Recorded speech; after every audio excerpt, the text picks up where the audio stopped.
In this video, we'll talk about gods who pretend to be Swan to have sex, men who blind themselves after discovering that their wife is their mother, and many other strange things. Please like and subscribe. Let's start. Pandora's box. Pandora was created by Hephaestus at the command of Zeus as a way to seek revenge on humanity after the Titan Prometheus had given mankind the secret of fire. Sent to Earth to marry Epimetheus, Prometheus's brother, she carried with her a box with the instruction never to open it.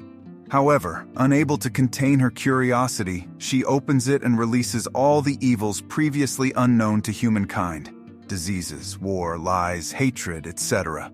Pandora then tries to close the box but manages to keep inside only hope. Moirai. In Greek mythology, the Moirai were the three sisters who determined the destiny of both gods and humans. They were three somber women responsible for spinning, weaving, and cutting the thread that would be the life of all individuals. During their work, the Moirai used the Wheel of Fortune, which is the loom used to weave the threads. The turns of the wheel positioned the thread of each individual at its most privileged part, the top, or its least desirable part, the bottom, thus explaining periods of good or bad luck for all. The three goddesses decided the individual fate of the ancient Greeks, and like Nyx, they were controllers of gods and men. The Moirai were daughters of Nyx, the goddess of night. Moira represented a law that hovered over gods and men because not even Zeus was allowed to transgress it without interfering with cosmic harmony. Medusa.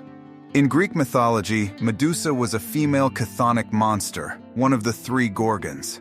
She was the daughter of Phorcys and Ceto, and whoever looked directly at her would be turned to stone. Unlike her Gorgon sisters, Stheno and Eurydice, Medusa was mortal.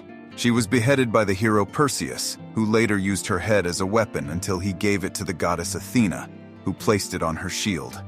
In classical antiquity, the image of Medusa's head appeared on the object used to ward off evil known as the Gorgonion. While Medusa was expecting a child from Poseidon, the god of the seas, she was decapitated by the hero Perseus, a demigod, who had been tasked by King Polydectes of Seriphos to bring her head as a gift. With the help of Athena, Hermes, who provided him with winged sandals, and Hades, who gave him an invisibility helmet, a sword, and a mirrored shield, the hero fulfilled his mission by killing the Gorgon after only looking at her harmless reflection in the shield, thereby avoiding being turned to stone. When Perseus separated Medusa's head from her neck, two creatures were born: the winged horse Pegasus and the giant golden warrior Chrysaor. Theseus and the Minotaur. In Greek mythology, Aegeus, the son of Minos, was treacherously killed while he was in Athens. In a furious quest for revenge, Minos demanded retribution from the Athenians by sending several youths every 7 or 9 years to Crete to be devoured by the fearsome Minotaur, a monstrous creature with the body of a man and the head of a bull. The young Athenians were thrown into a dark labyrinth, a maze filled with twists and dead ends, wandering aimlessly until the Minotaur found them. Theseus, the son of King Aegeus of Athens, could not bear the humiliation inflicted on his people, and insisted on being among the 7 young men sent to the labyrinth for the 3rd time. Upon arriving in Crete, he met Minos' daughter, Ariadne, and instantly fell in love with her.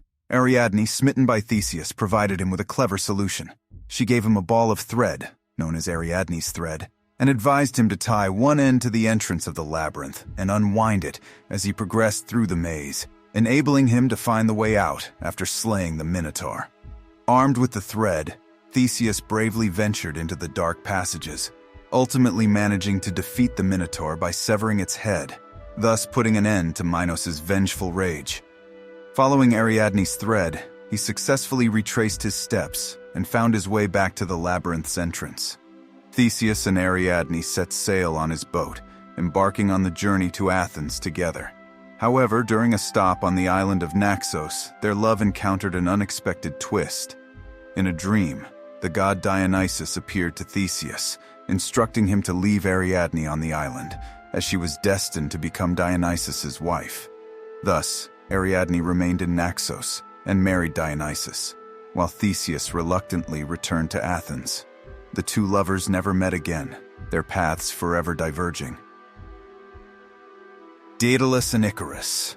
The labyrinth within King Minos' palace was ingeniously designed by the renowned inventor and engineer Daedalus. Legend has it that Athena herself imparted her wisdom to him. King Minos entrusted Daedalus and his son Icarus with the task of constructing the labyrinth to house the fearsome Minotaur. Upon completing their work, King Minos imprisoned both father and son inside the labyrinth, fearing that knowledge of its existence would spread. Locked within the maze, Daedalus and Icarus racked their brains to find an escape route, until Daedalus had a brilliant idea. They collected an abundance of bird feathers and fastened them together with wax, creating 4 large wings. These wings were then carefully affixed to each of their shoulders, enabling them to soar away from the island of Crete. Daedalus had cautioned Icarus not to fly too close to the sun, as the intense heat could cause the wax to melt. However, in a moment of excitement, Icarus forgot the warning and flew too close to the sun. Tragically, the wax softened, and the feathers came loose, causing Icarus to plummet into the sea where he drowned. In memory of his beloved son, Daedalus named the place where Icarus fell into the sea, Icaria. The myth of King Aegeus. According to legend, before Theseus set off for the palace of King Minos in Crete to slay the Minotaur, his father Aegeus, who was the king of Athens, made a heartfelt request. He asked his son to change the color of the ship's sails from black to white upon his safe return, so Aegeus would know that Theseus had survived. Full of hope, Aegeus waited anxiously in Sunio, eagerly anticipating the sight of his son's ship and the color of its sails. Despite Theseus's triumphant victory over the Minotaur and his safe escape from the labyrinth, he inadvertently forgot to change the sails to white. As the ship approached, its sails still black, Aegeus's heart sank with sorrow and grief, believing that his beloved son had perished in the dangerous expedition. Overwhelmed by his emotions and without waiting to confirm the news from the men on the boats, Aegeus tragically threw himself from the cliffs of Sunio into the depths of the sea below. In memory of Aegeus, the sea where he met his untimely end was named the Aegean. Meanwhile, Theseus assumed the throne of Athens, carrying on his father's legacy as the new king. Prometheus. Zeus generously bestowed gifts upon all the gods, yet he showed little regard for humankind. However, the compassionate Titan, Prometheus, held a deep affection and sympathy for humans. Moved by his compassion, Prometheus ascended Mount Olympus and cunningly purloined the sacred fire from Hephaestus's workshop. He concealed the divine flame within a hollow reed and then graciously presented it as a precious gift to humanity. With this newfound fire, humans gained the ability to warm themselves and forge essential tools. Learning of Prometheus's audacious act, Zeus was consumed with fury. He decided to punish the benevolent Titan severely. Condemning him to suffer, Zeus had Prometheus bound to a colossal rock atop the Caucasus mountain range. Employing the craftsmanship of the skilled god Hephaestus, thick chains were employed to hold Prometheus captive. Each day, a relentless eagle was sent by Zeus to torment Prometheus by feasting upon his liver.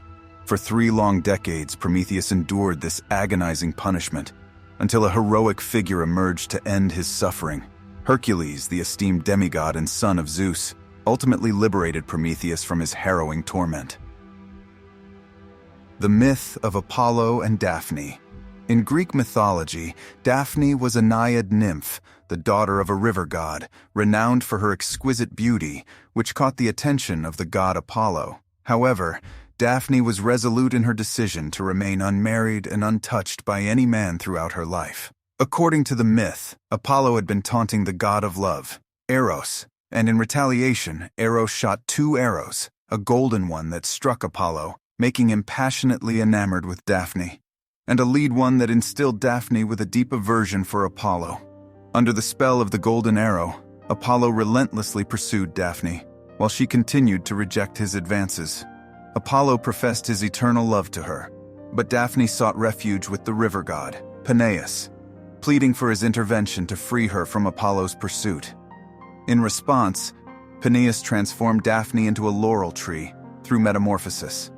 Apollo, using his powers of eternal youth and immortality, ensured that the laurel leaves would remain evergreen.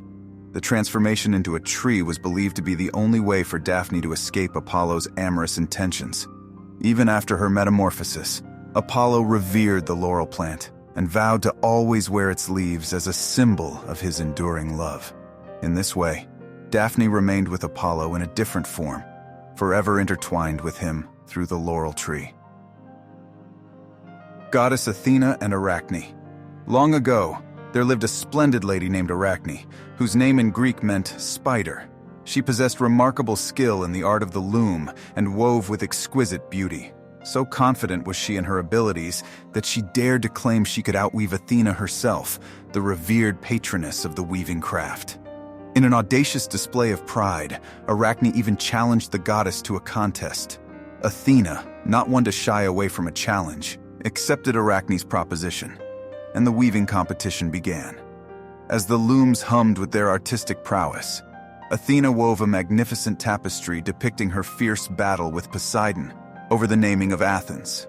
Meanwhile, Arachne chose a bolder, more mischievous theme, weaving tales of Zeus and the other gods of Olympus engaged in their amorous escapades. Athena, incensed by Arachne's insolence and lack of reverence, decided to teach her a lesson. She revealed her divine anger and transformed Arachne into a spider, condemning her to spend the rest of her days hanging from her own web. As a spider, Arachne would forever be a weaver, yet her existence would be a constant reminder of the consequences of hubris and impudence. The myth of Narcissus and Echo, a wood nymph, found herself under Hera's curse, rendering her incapable of speaking normally and instead forcing her to echo the words spoken to her.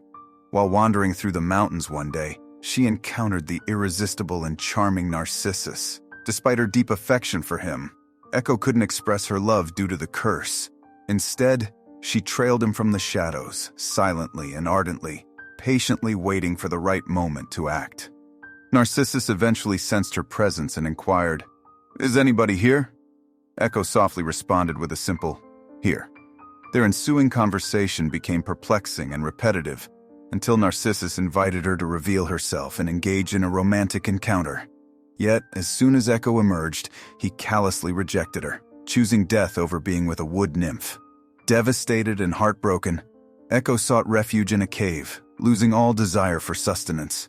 Her body wasted away from starvation until she vanished, leaving only her voice and a mere trace of dust. Witnessing Narcissus's hubris and cruelty towards Echo, Nemesis, the goddess of revenge, decided to punish him. She inflicted him with a relentless infatuation with his own reflection in a pond near Echo's cave. Enamored with his own image, Narcissus couldn't tear himself away and eventually succumbed to starvation, much like Echo. Before taking his last breath, Narcissus bid farewell to his reflection with the words, "Farewell, dear boy, beloved in vain."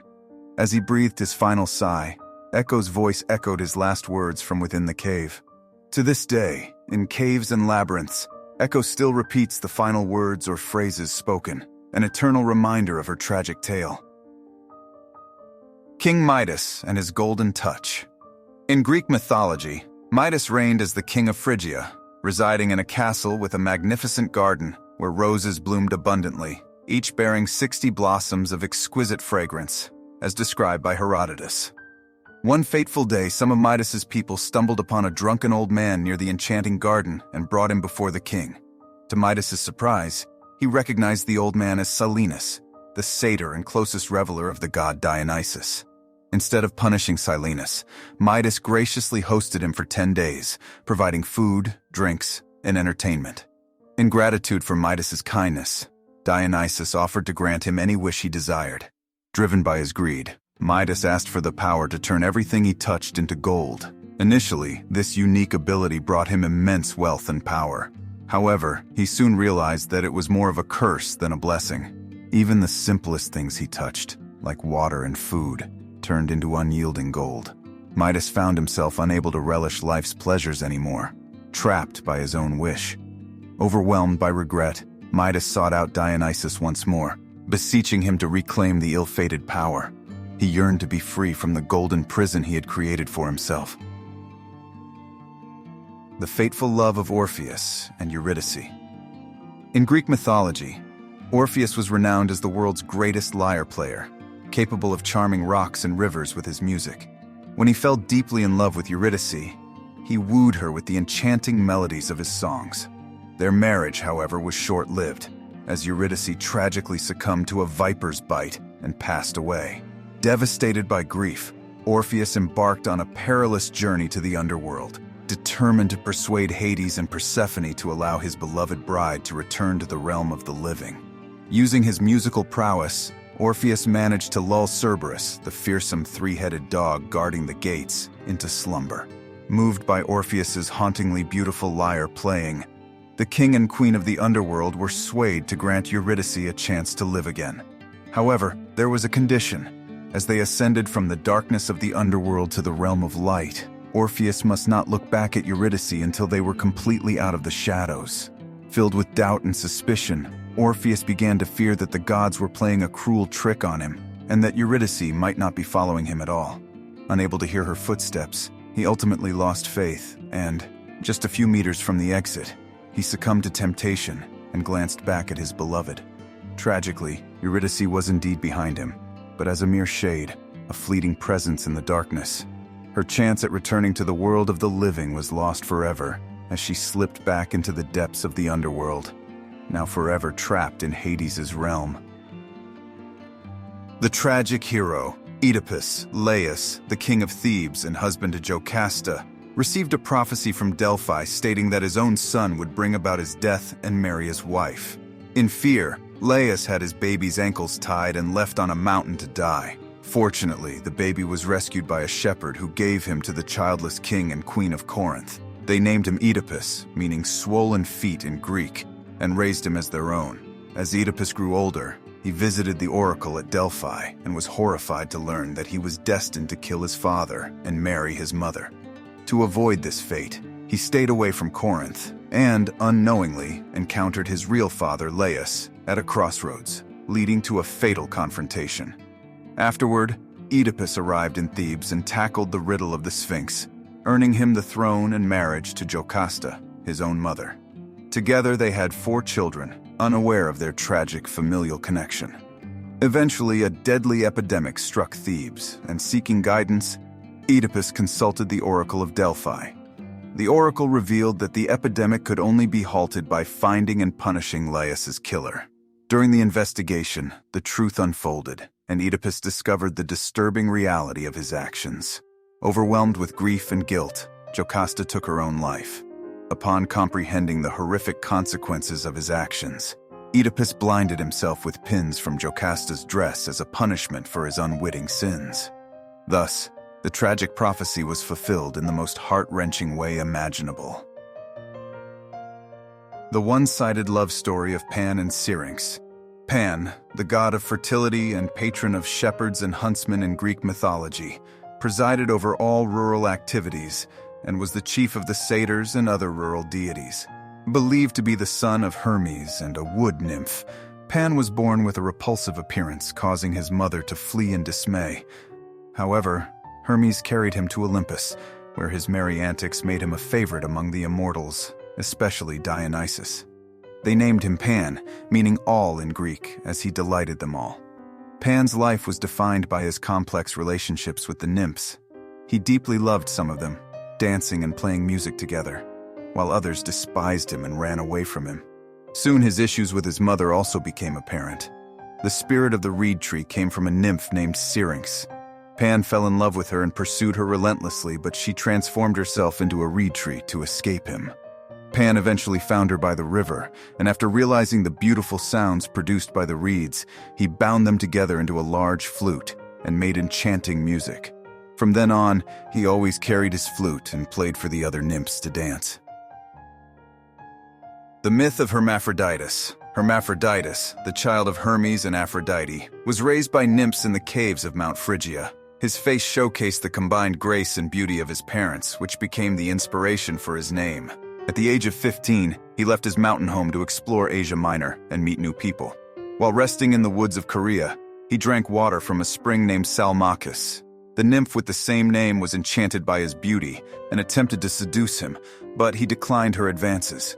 Feeling alone, Hermaphroditus decided to take a naked swim in the spring. Suddenly, Salmachus appeared from behind a tree and leaped into the water, embracing him forcefully and showering him with unwelcome affection. Struggling to break free, Hermaphroditus fought against her advances, but the nymph, refusing to let go, called upon the gods to unite them forever. Granting her plea, the gods fused their bodies into one, creating a being with both male and female characteristics. Disturbed by his transformation, Hermaphroditus prayed to his parents, Hermes and Aphrodite, asking that anyone else who bathed in the spring would share his fate. The gods granted his prayer, ensuring that future visitors to the spring would also experience a similar blending of genders. Leda and the Swan. When Zeus, the Olympian god, caught sight of Leda by the banks of the river Eurydice, he was consumed by a powerful desire for her. Seeking guidance, he approached Aphrodite for advice.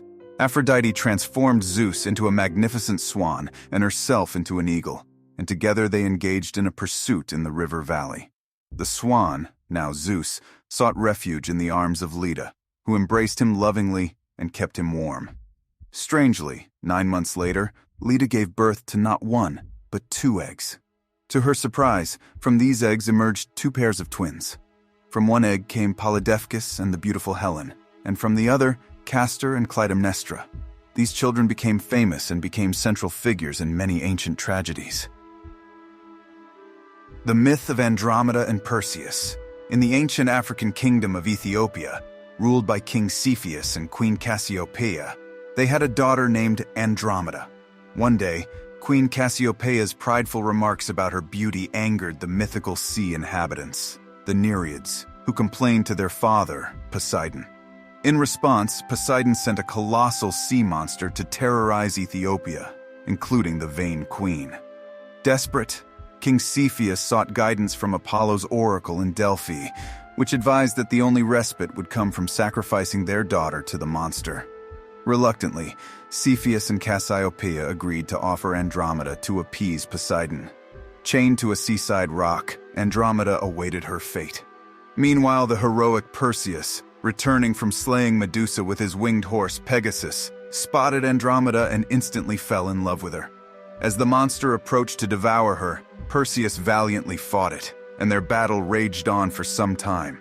Ultimately, Perseus used the deadly gaze of Medusa's severed head to turn the monster to stone, which fell into the sea and became an island.